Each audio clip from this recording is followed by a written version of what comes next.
Watercolour backgrounds, that's what this video is all about. And today we're going to paint a suggestion of a snowy forest background. Hi, I'm Paul Hopkinson, a professional watercolour artist and online art tutor. Welcome to my channel. Now, in the past here on YouTube, we've been looking at a range of soft backgrounds, but today we're looking at adding in some suggested elements too. To begin with, we need 4 very watery mixes of paint. I've got burnt sienna, raw sienna and Payne's grey already mixed up, and now I'm going to be working on one of burnt umber. Test all of your mixes on some scrap watercolour paper. I'll leave them to dry to see what effect you'll get as they merge together too. Try to make more than you need because you don't want to be running out halfway through your background. So here we've got all the mixes: burnt umber, burnt sienna, raw sienna and Payne's grey. So very bright indeed. But you'd be surprised that these will dullen down because we're going to be putting this onto a wet background. It will actually make a big difference as well. Let's do it. Here we go. So I'm going to switch to 2 brushes now. Now this is a mop brush, which is a 1/2 inch mop brush. And this one is my very old Pro Art brush size 18, as you can see there. Alright, so clean water. We'll start by wetting the background first of all. And we're going to do this 2 or 3 times. Now if you watch my videos more than once, if you watch my videos before, you know I tend to wet the backgrounds 2 or 3 times. And it depends how much water you put on, to be honest with you.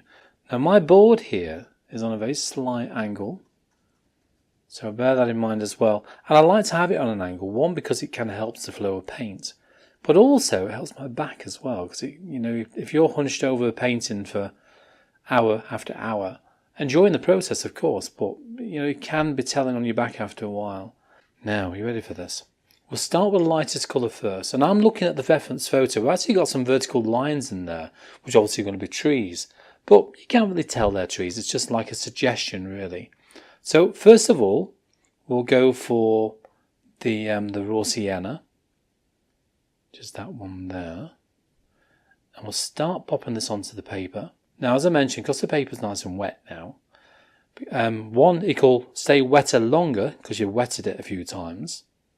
Leave gaps in between, by the way, and think about these vertical marks. And 2, as I say, it's going to lighten the colour when you add this colour in. So leave gaps in between as I mentioned. See how pale this is? We can add more as we go along. But for now I want to keep it as pale as possible really. I don't want to go too dark too quick. You can lift it off while it's wet. So remember I wetted up there first. I didn't start up there first, did I? I started down there first, didn't I? So that's going to dry the soonest, that's going to dry the quickest because I started that side. So keep working around, keep it all wet, and that will give you that little bit more kind of working time. I'm not going to wash the brush out, I'm going to go straight into the burnt sienna. That's going to be rich, this one to begin with.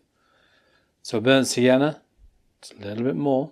Probably end up with some spare paint here as well. So I might save this palette for another day. Because you know you can do that, don't you? So again, just look in different areas. It doesn't have to be the same as a reference photo.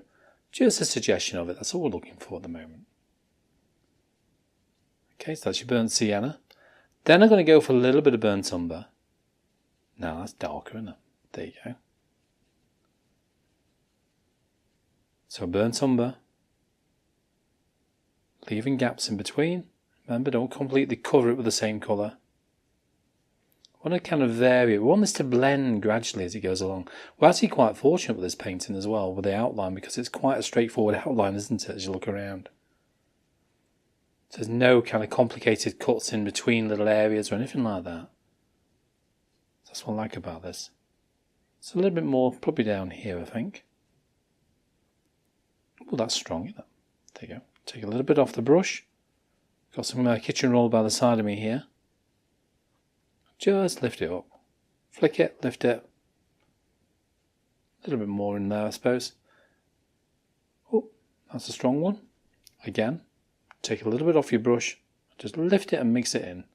Now I'm going to go for the Payne's grey. It's that blue colour.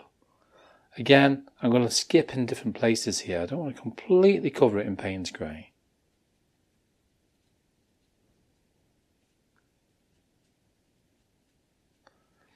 I'm going to also mix a little bit of this on the paper as well, so I don't want it all to be the same colour. So I'm kind of mixing in between, but doing vertical motions all the time, kind of vertical strokes. So if I put a little bit there, I can grab a little bit of burnt umber and pop that over the top, just so it varies the colour a little bit. There you go, it's better. Pop a bit down there. See what I mean? So when you first put it on the paper, it's actually quite blue, isn't it, this Payne's Grey? But when you start adding other colours to it, a bit more brown in there, I think. Too much. Take it a little bit off. There you go. And lift it over the masking fluid. Come over to this side now, it's starting to dry. And what I said, try and keep the paper wet as you go along. Just so you can keep working in different areas. A little bit more around there. Try not to overload your brush as well, because that's being really careful here not to put too much paint on the brush. A bit darker. That's better. So I'll add that colour in there. Again, I'm looking at the reference photograph just to kind of get a guide of where the darker areas are. There's a little bit dark around here.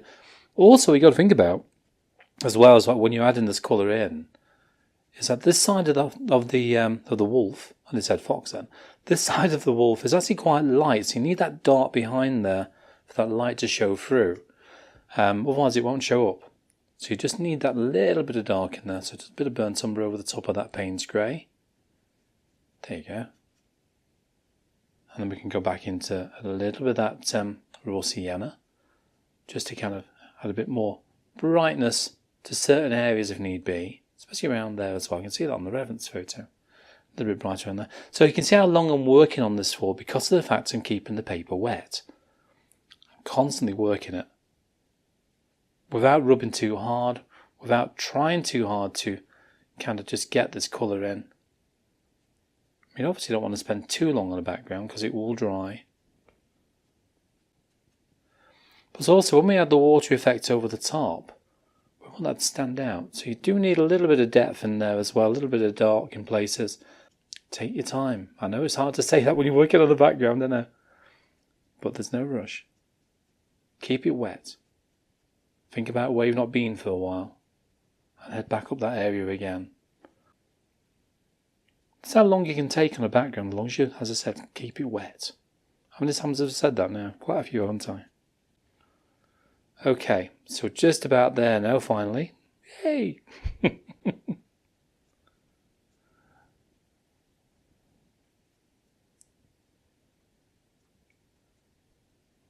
Yeah. Ooh. Vary that mix. Oh, look at that for colour. That's lovely.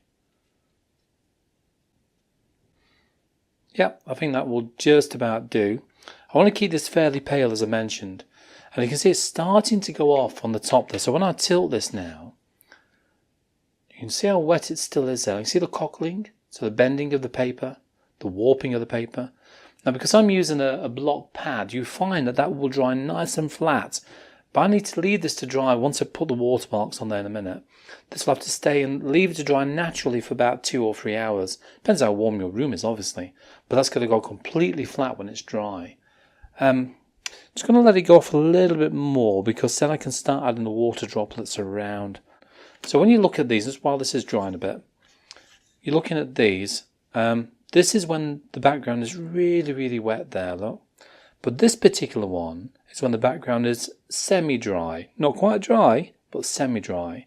So that's the kind of effect you get. It's going to be much more obvious for where these little dots are going to be.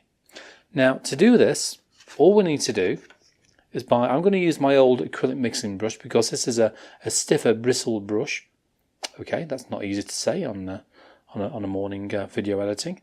So that's a stiffer bristle brush, as you can see. And I'm going to load that with water and then tap it. You can hear me doing that in the background onto my water pot. Now when we flick this, we're going to be flicking it by using our fingers like that and then flicking the water from the brush onto the paper. Some people get another brush underneath and tap it that way around as well, but I like to flick it. I find it easier that way around. So let's make a start where it's gone off a bit more around the top there. So we'll start flicking this water onto the paper. Look at this already, look. Wow. Now isn't that effective? Whoa, I love it. I do get excited, sorry about that. I'm going to go down to this really wet area down here and see what kind of effect it will give us at the end of that. Let's go to the top, because that's drying really quickly on there. Let's get some effects around there as well. Doesn't matter if it goes on here. It's clean water at the end of the day I'm using. Right, so I'm gently flicking this. Play with this as well. Really play with it and have fun with it. This is like, well, basically what you're doing is splattering. You're splattering water instead of colour. Because we've done some splattering techniques in the past as well. But this is just water at the end of the day. And you can see that as this starts to dry, the water starts to mingle with the paint, which is still damp underneath. You can see the effect we're already getting there. Like a starburst effect, but very, very kind of faint and kind of blended, which is lovely. I know I do get too excited sometimes, I realise that. So my full apologies. So, there we go. Okay, now I need to leave this to dry for maybe 2-3 hours, something like that, until it's really bone dry, and then I can take the masking fluid off. Okay, well, it's nice and dry. As you can see, it's been about 2.5 hours so far, and it's lovely and flat, which is exactly what I want. Also, you can see that it's faded a little bit, so it's dried much lighter than it was when it first went on, and that's created quite a nice effect. Now to paint the wolf.